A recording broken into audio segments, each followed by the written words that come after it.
Felt like you are stuck playing by the crystal rules? Let me tell you, this was me too. There were so many amazing resources that I turned to early on in my crystal journey, right?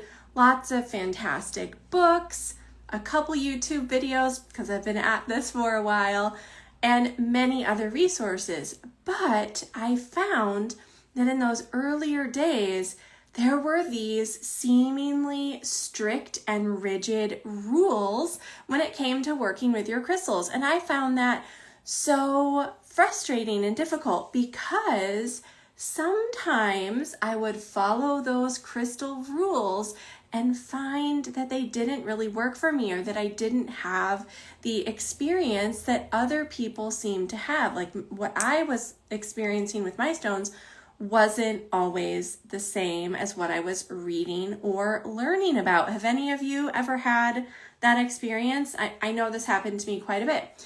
So I wanted to talk a little bit about charging today. So how many of you have heard of crystal charging? If you have, drop me a little emoji in the comments, a little gem emoji, a little crystal emoji, or give me a thumbs up. Yes, I've heard of charging.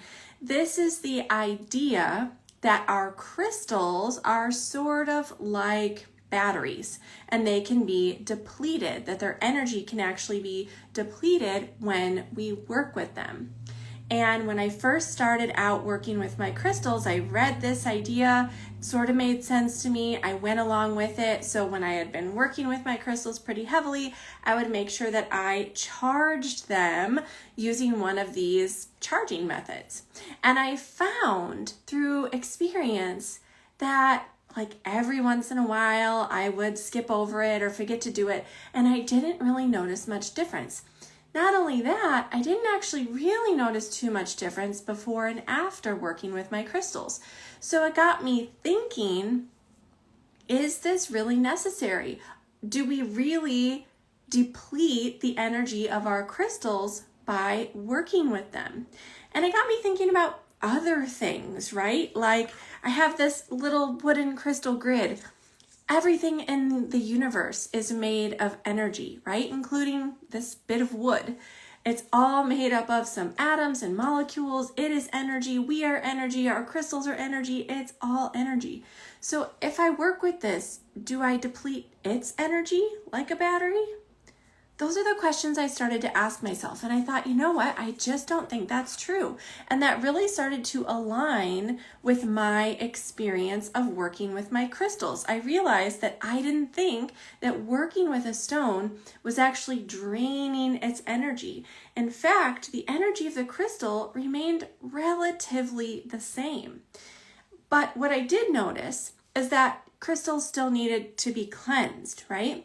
When they would stop working as effectively, it wasn't so much that I was feeling like they were drained, they just felt a little cluttered up, right? Almost like you're trying to tune into a radio station and you're getting a bunch of static. There's just too much chaotic energy. That's when I know it's time to cleanse my crystal, sort of reset it, and then it felt good to go. But I never felt like the energy of the stone was drained. So I started to experiment with not charging my crystals like a battery. I was just working with them, feeling their energy before and after, and seeing what was happening. And I found that I was having a pretty consistent experience with lots of different types of crystals. But I will tell you that what I did notice when I was charging my crystals, which I primarily did with sunlight or moonlight, because those were some of the most recommended charging methods in that day and era, is that I found that the crystals that I had charged had these additional energetic qualities. It's almost like they were imbued with the energy of the sun or the moon. So the crystals that I had charged in the sunlight had that really vibrant solar energy. They felt really energetic, really lively, really radiant. Whereas the crystals that I had charged in the moonlight felt a little bit more calm and tranquil and mystical. So it got me thinking, Were these things that were charging my crystals, really charging them up like a battery, which is not what I was experiencing? Or were they charging them up with their own energies? Could I actually imbue those qualities of those charging elements into my stones to add like an additional quality of energy? So I got to experimenting with other things to add energy or charge that crystal with the energy of those things. So I tried herbs, I tried flowers, I tried elemental energies, I tried different moon phases, so not just full moon, but different moon phases. And I found that the crystals would take on a certain amount of the energy and qualities from the things that I was charging them with. So if I would charge them with a particular type of herb, like nestling them in a little dish of lavender flower, they felt very calm. If I nestled them in some rose petals, I felt a lot of love and peace and beauty. So there could be this blending or harmonizing of energies between the properties of that particular crystal and whatever I was charging it with. So this changed everything for me. It told me that we are able to add these additional energetic qualities into our stones to kind of further refine their energy.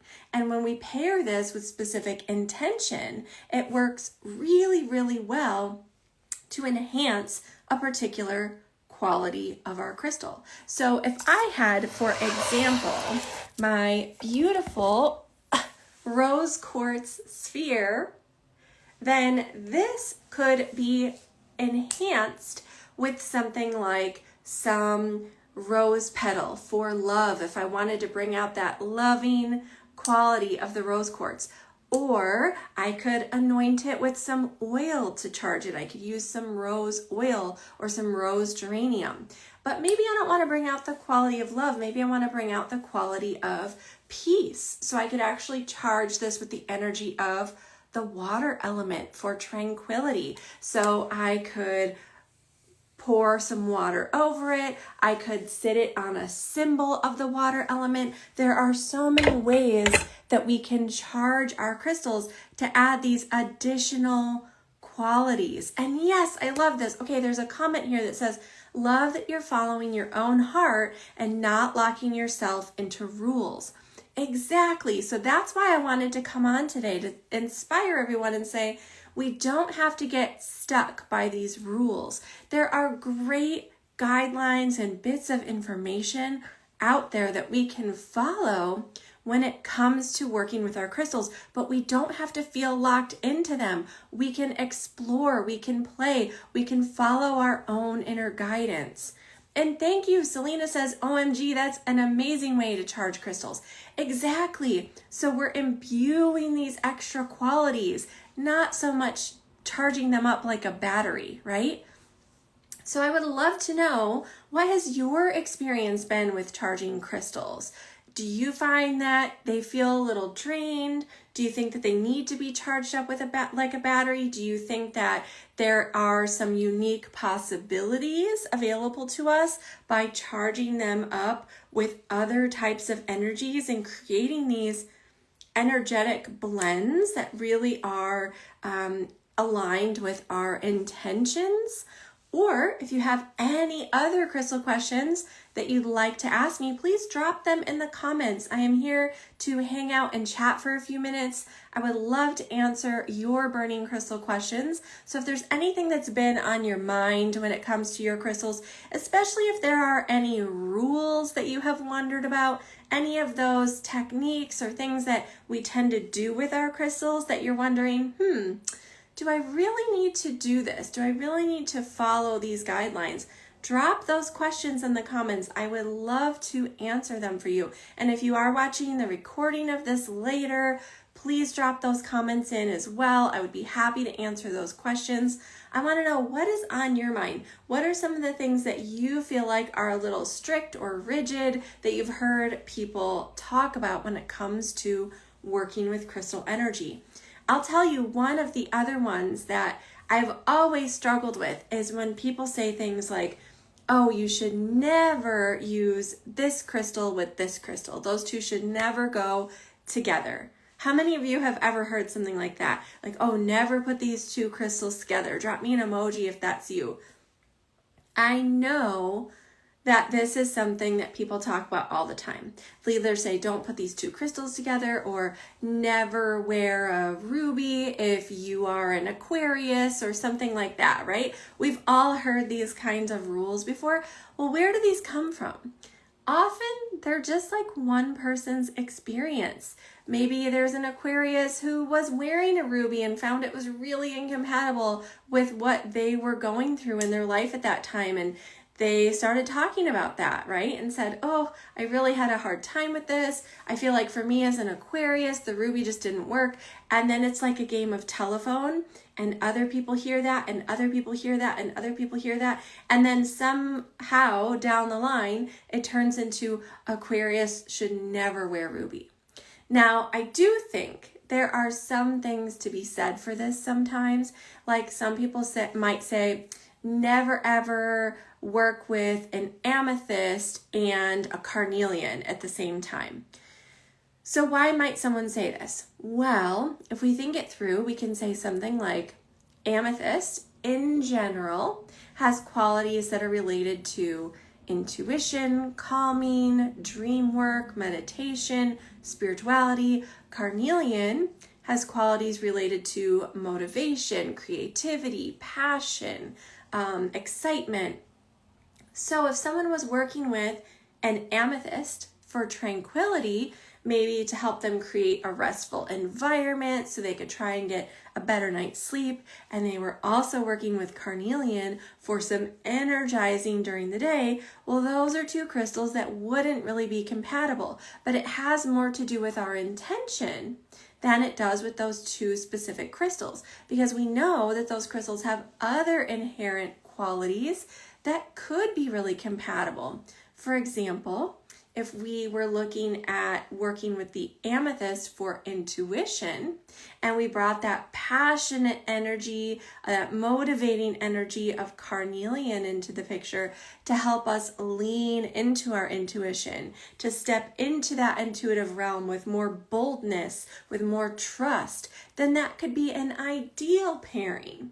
So when we hear those rules, like never put this crystal with this crystal, it's important to ask why, right? Not just take those rules at face value. So I would love to know if there are other crystal rules that you've been wondering about, that you question. Drop them in the comments. I would love to hear from you and answer those questions. But when it comes to charging your crystals, I hope you'll give this a little bit different spin in your own crystal practice and consider whether or not you think that charging or imbuing your crystals with a specific energy could work for you to enhance your connection and intention for that stone. Thanks so much for watching. Until next time, crystal blessings.